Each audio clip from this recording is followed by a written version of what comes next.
Thank you so much.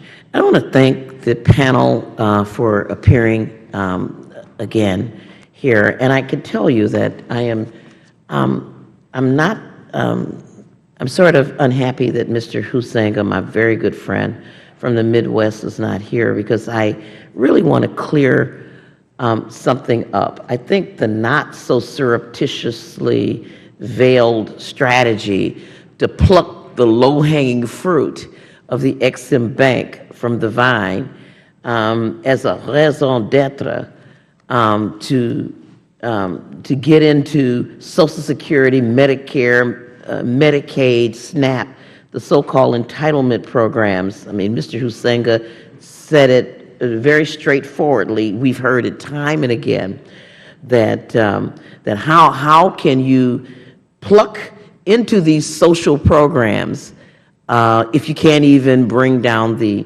Exim Bank? So I think it's a straw man argument. So I guess my first question, and I had intended to engage in a colloquy with him, and if the chairman or someone else would like to do that, I would yield time. But otherwise, I would ask Mr. Hochberg, how does the structure of the Exim Bank, how is it similar to Social Security, Medicare, Medicaid, SNAP, such that it is persistently called corporate welfare? How is it similar or dissimilar from the gas and oil business, who through our tax expenditures every year get about $4.8 billion from the government? Can you share with us the structure of the Exim Bank as compared to SNAP? Well, I'm a little confused as well by some of these comparisons. Customers, clients, exporters pay a fee for their service. It's fee for service. They pay a fee.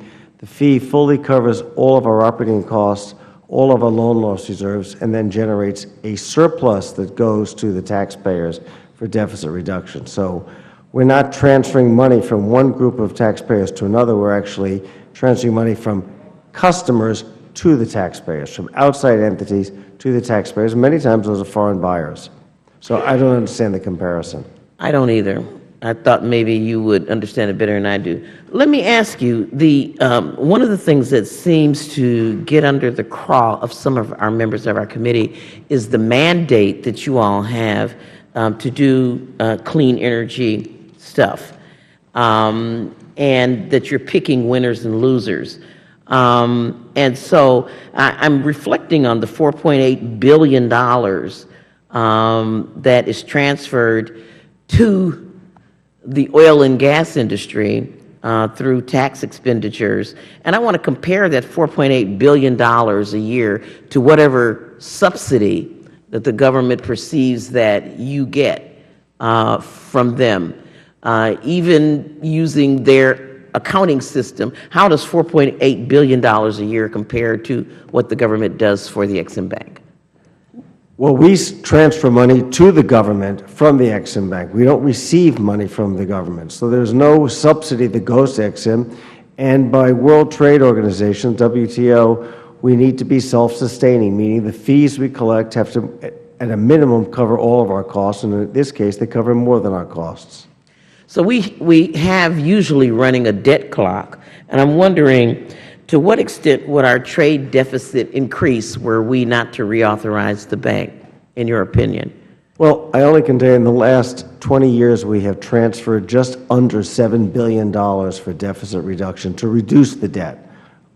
Just under $7 billion over that 20-year period, $675 million as recently as October. Okay, so there's a notion, that you pick winners and losers. I'm wondering, Mr. IG, have you seen anything in your examination of the Exim Bank that suggests that they pick winners and losers?